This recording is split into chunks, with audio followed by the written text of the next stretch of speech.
Welcome back everyone to our continued lecture series on dealing with missing data from the Ames housing dataset. In part 3, we're really focusing on feature columns. So recall that after the previous lecture, we are now dealing with missing data that goes beyond that 1% threshold. In other words, more than 1% of rows are missing some of these feature values. The other ones we already took care of, which were just 1 or 2 rows that we had to either remove or fill in values for. And now what we need to do is decide what to actually do with these features, because it goes beyond just dropping a few rows to not consider them. So this is why we're talking about feature columns instead of dropping rows, because at this point we have to decide whether we're going to fill in the missing values for an entire column or just drop the feature column to begin with. And I want to consider the pros and cons of each of these approaches. So let's begin with dropping the feature column. And you'll notice something here is I didn't actually separate this out into pros versus cons, because some of these, in fact many of them, are kind of two-sided coins. So as far as dropping the feature column goes, one thing that's really nice about this is that it's extremely simple to do. All we do is say df drop that column along axis is equal to 1. So very simple to implement and also very simple to understand. If you're missing 99% of the actual values for a particular feature, it's unlikely that feature holds any predictive value, so you'll just go ahead and drop it.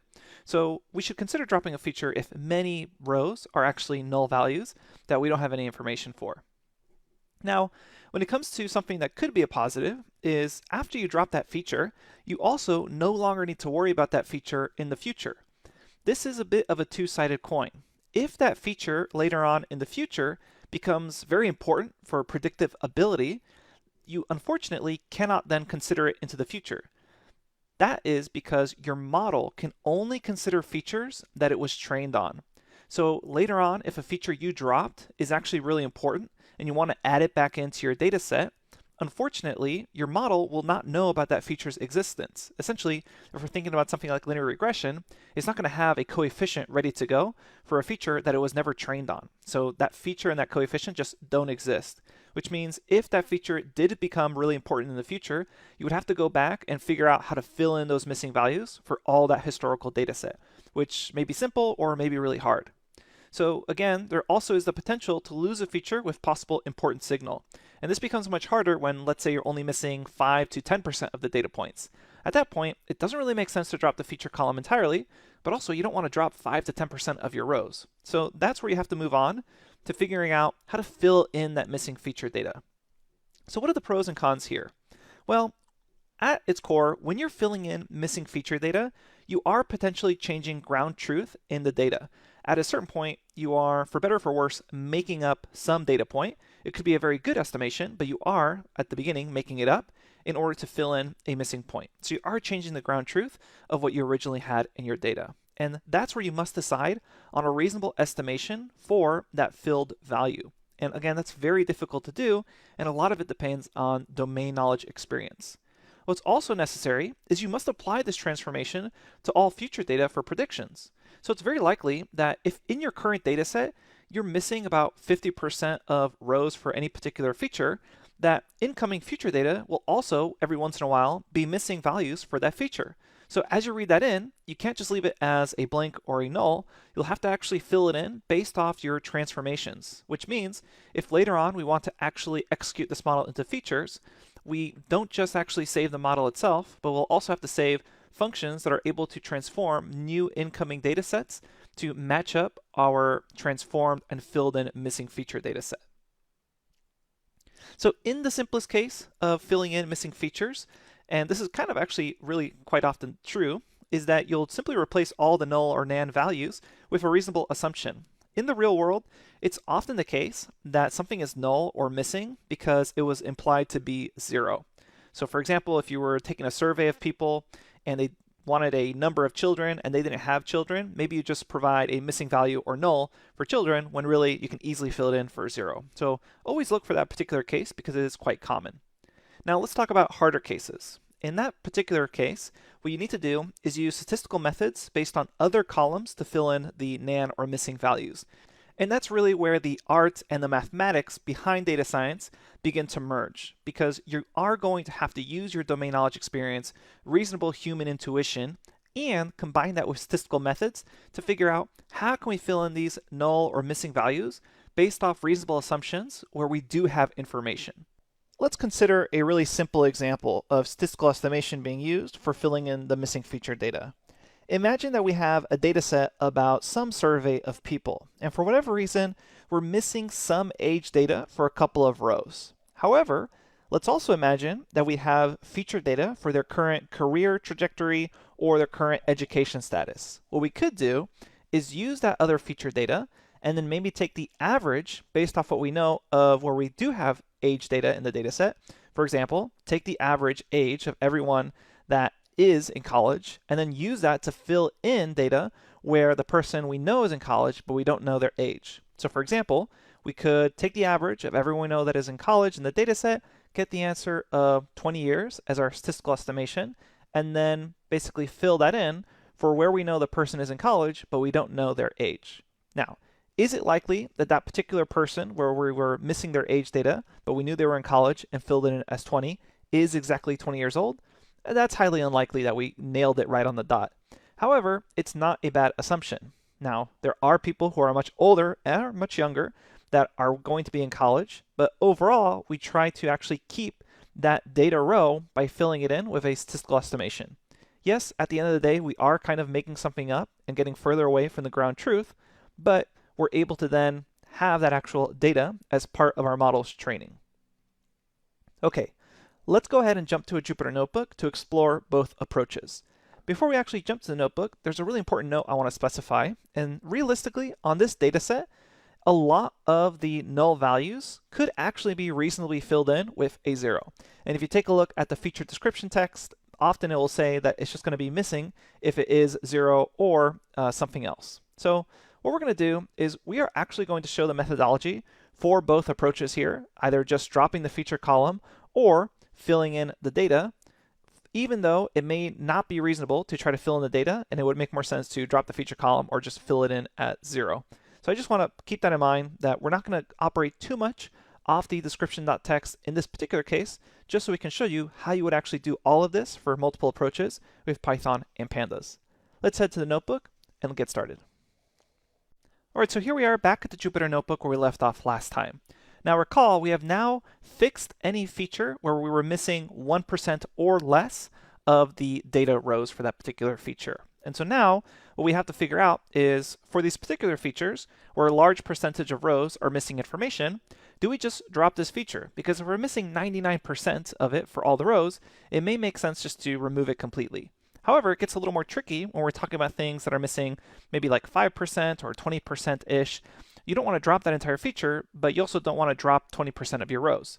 So what we need to do is figure out what are viable replacements that we can fill in for these particular features. And notice we have a very similar problem occurring like last time where we had a bunch of features based off the basement that was missing. Now we have a bunch of features based off the garage that is missing.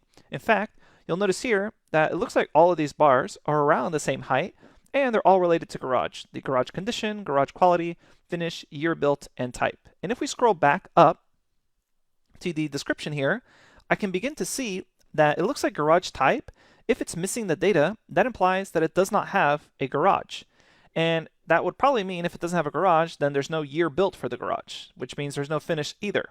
So it actually looks like when you're missing data, it just means you don't have a garage. What we're going to do then is kind of the same thing we did with basement. If we have a categorical column that is based off garage, like garage location, instead of having it as a null value, I simply need to replace this with a string called something like none. Let's go ahead and do that. So I'm going to come back down here, and what we're going to do is take our existing data frame and grab those garage columns. So I'm going to say garage string columns is equal to, and you can either type this out manually or copy and paste it from the notebook, but we're going to be looking at garage type, and I'm essentially following along here. Then garage year built, actually year built would be a numeric, so we'll skip that one. Then we'll go to garage finish. Then the next one looks to be garage quality. And the final one is garage condition. So these are all string qualifiers that if we read the description, clearly if they're missing, then we can just replace this with some sort of string value. So what I'll say is df for these garage string columns is equal to df for these garage string columns and go ahead and fill in those missing values with the string none. Again, because instead of a missing value, I'll just have another category called none. Okay, so as always, let's go ahead and recalculate %nan. %nan is equal to %missing of our updated df. And then I'm simply going to call this bar plot as we did before. So let's copy this and paste it in, run that, and here now we can clearly see that the only issue for garages are the garage year built. And I already know that's a numeric column, so I'd have to figure out, do I kind of want to keep this feature, fill it in? I definitely want to keep it because there's only a few percentage of rows that are missing it. And as far as filling it in, it's not too crazy to fill it in with the year 0. The year 0 is such an extreme deviation from a typical year that a garage would be built, something like 1986 or 1985, etc., that it's not too bad of a choice just to say 0 as a fill-in for not having a garage. Keep in mind, this is kind of a very arbitrary decision to just set it to 0, but it's also not an unreasonable one to make. Obviously, your domain knowledge would have to come into play here. And something else you can do is check out the average values for garage year built and fill it in that way as well. But since I know there's no garage, I'm just going to fill it in as NA. Technically, I don't know there's no garage here, but I'm going to assume that there was a relationship between missing garage year built and missing these garage type, garage finish, garage quality, etc. Obviously, we could check that formally, and you'll kind of confirm those results if you do. So we'll go ahead and run this. Not 100% correct solution, but there is not 100% situation apply to one size fits all, but it's not too bad to just say, okay, if you don't have a garage, I'm going to say that it was built in the year 0. Then let's recalculate %missing. I'm just going to rerun these cells here. And now I just have a few more columns to consider. Looks like we need to fix 6 more columns, and we'll actually be done with dealing with missing data. So the easier step to take for things like fence, alley, miscellaneous features, and pool quality is to just drop them because you're missing so much data for so many rows. Now, you could take a look at the description text and probably fill this in with zeros because most likely if you don't have a pool quality, it's because you don't have a pool, so you can just fill it in as like a 0 parameter. But in our case, we do want to show you how to drop data features if they're not useful or if you're missing quite a bit of information from them. And it is technically the easier approach here. So what we're going to do is just simply the following. We'll say df is equal to df.drop, and I'm going to drop these features that have a large percentage of data missing. So that's pool quality, or QC. That's also going to be this miscellaneous feature column. Then that's going to be this alley. And then it's also going to be this fence. And we have to make sure we specify that these are columns with axis is equal to 1. So we go ahead and run that. And then if we were to repeat, again, this %missing and plot, you'll notice here we essentially now have 2 features to worry about. And this is where we're really kind of not in trouble, but we really have to be careful and do a lot of thinking because we can't just drop the rows and we also just can't drop the feature column. We're right in that trouble area of not enough is missing to drop the feature, but not too little is missing to just drop a couple of rows. If we explore these columns further, such as fireplace QU, I can see what are the unique availabilities there. So we'll see df fireplace QU, and I'm going to say value counts just so I can see the unique values. And it looks like they're actually string values. There's GD, TA, FA, PO, and EX. So since this is a string column that I'm going to fill, I'm just going to fill NAs as none, as we've been doing earlier.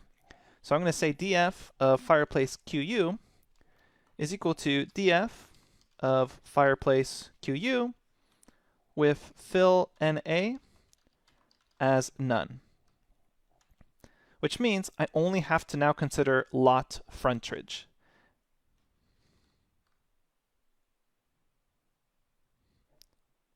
Which means I only now need to consider how to fill in lot frontage. Keep in mind, lot frontage is actually going to be a little trickier because if I take a look at df lot frontage, it's actually numeric, and we can see we have missing values here. So I can no longer go to the description text and fill this in with a convenient string. I do need to figure out how to fill in this data. And this is where the hardest part comes into play, where it's what is the statistical estimation we can use based off another column in order to fill this in.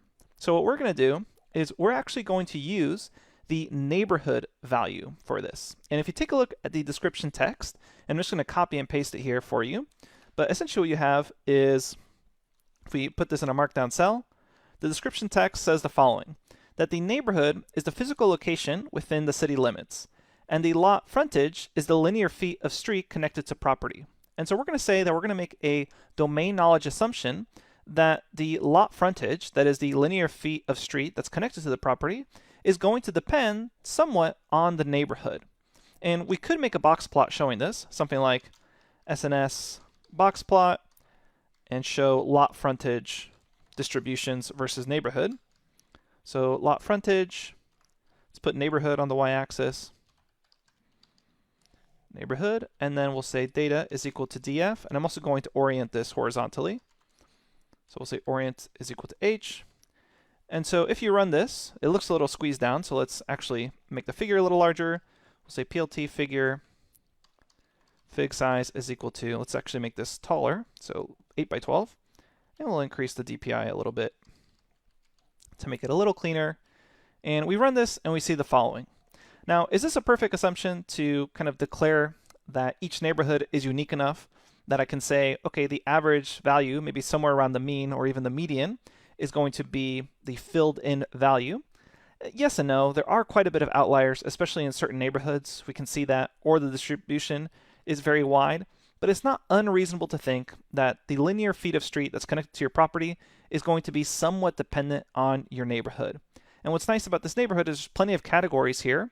And what we could do then is, using domain knowledge, again, this is a bit of an assumption, but we'll say that if I'm missing a value, but I have the neighborhood value, recall I'm not missing any neighborhood values, then I'm going to just fill in the average lot frontage for that neighborhood.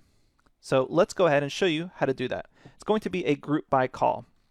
So what I mean by that is we're going to say something like df group by neighborhood, and then we're going to take just lot frontage, calculate the mean value of this, and then you'll notice that I essentially now have the mean or average lot frontage per neighborhood. So that means what we're going to do is, if I go throughout my entire data set and then I see a neighborhood that happens to be missing a particular lot frontage value, I will just fill it in with the mean value. And so we can do this by essentially transforming the column. What we do here is we actually use something called Pandas transform method. And let me bring in the actual documentation for this so you can see it.